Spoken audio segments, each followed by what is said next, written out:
Hey guys, my name is Matimio, and welcome to another episode of Sunday Mailbox. This is a video series where you, the viewer, can submit your gaming or Battlefield 3 related questions, and then I will give my humble opinion on them. To get the formalities out of the way real quick, if you would like to submit your own question that could be featured in a future episode, you can do so by leaving a comment down below or by sending me a YouTube message. So the first question for today comes in from Transformeride, who asks, what do you think of tanks in Battlefield 4 having the ability to have their tracks blown off, rendering them a sitting duck but not losing health like a disabled vehicle would in Battlefield 3.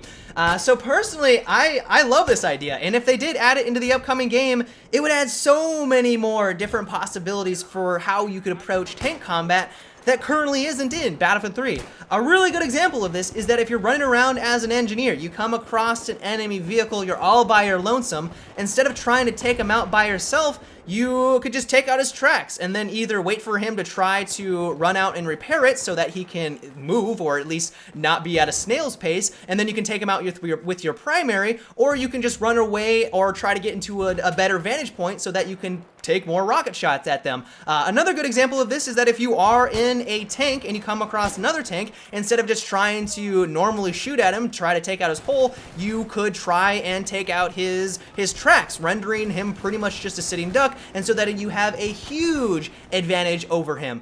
This would need some balancing. It would take some work on DICE's part to make sure that this isn't overpowered. One way that I kind of thought about balancing a little bit is that if you do try to take out the tracks, it doesn't do a lot of damage to the vehicle, so that if you are a tank driver and you want to take out another tank's tracks, you have to risk not doing a whole lot of damage, but at the same time they are immobilized, so that if they do go for a direct shot at you and they just keep pounding you, you may lose that engagement.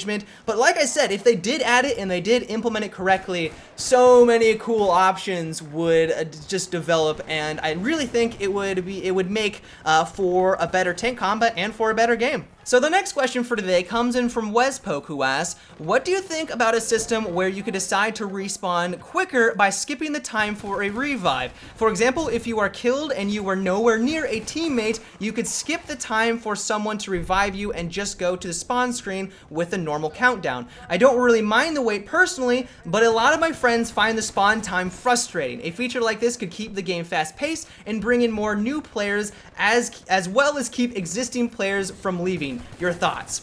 So when I first sat down trying to figure out how to respond to this question, I initially was going to sympathize. I was going to say that, yeah, every once in a while, if you die continuously over and over and over again, or there was a fail revive on you, that couple of extra seconds does seem to take a while, and it can get a little frustrating. But then I just thought, come on guys, it's only a couple other seconds, just cool your jets. And if you are kind of annoyed with the long respawn times, join something like Team Deathmatch or join the Close Quarter DLC, because if you play on that, it's like literally instantaneously. You die in 2 or 3 seconds, you are right back in the action. It's basically just like the Call of Duty franchise, the Crysis franchise, really any other first-person shooter out there. If you're playing Team Deathmatch or on the Close Quarter maps, you're going to be right back into the action. But when you move on over to Conquest and Rush, the reason why there are these spawn timers in, and the reason why this would be a really bad idea, is because it's for balancing reasons. If you were trying to take an objective and you took out a couple of people on that point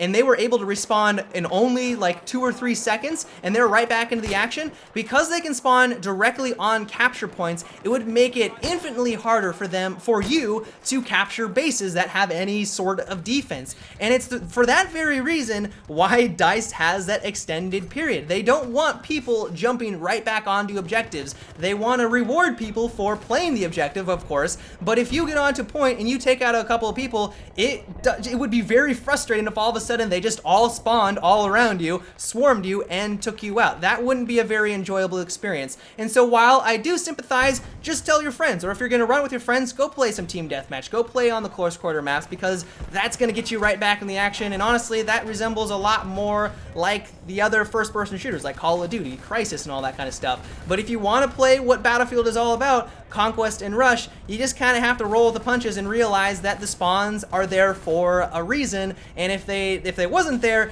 things would probably be for the worse. So the final question for today comes in from Lassie with regards to the bolt-action rifles, who asks, I would like some kind of ballistic calculator on the scope, something that would give you some kind of picture of the bullet drop when shooting over 100 meters. Give me your thoughts. Now, while I am all for adding new and cool gadgets into Battlefield 4, I honestly don't see this one making the cut, and that's simply because it would take all the guesswork out of things, and it would also just do all the work for you.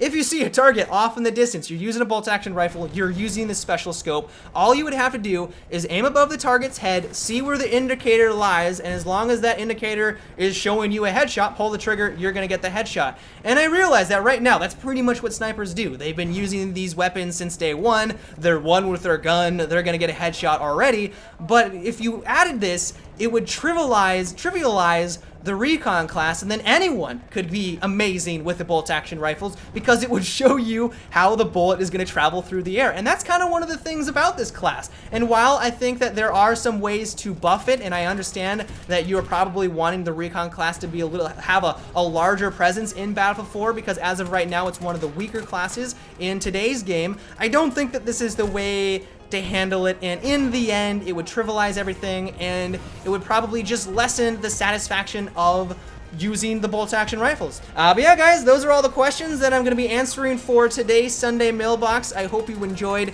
If you have a question that you would like me to answer in a future episode, like I said, you can do so by leaving a comment down below or by sending me a YouTube message. But until tomorrow, guys, have a good one and take it easy.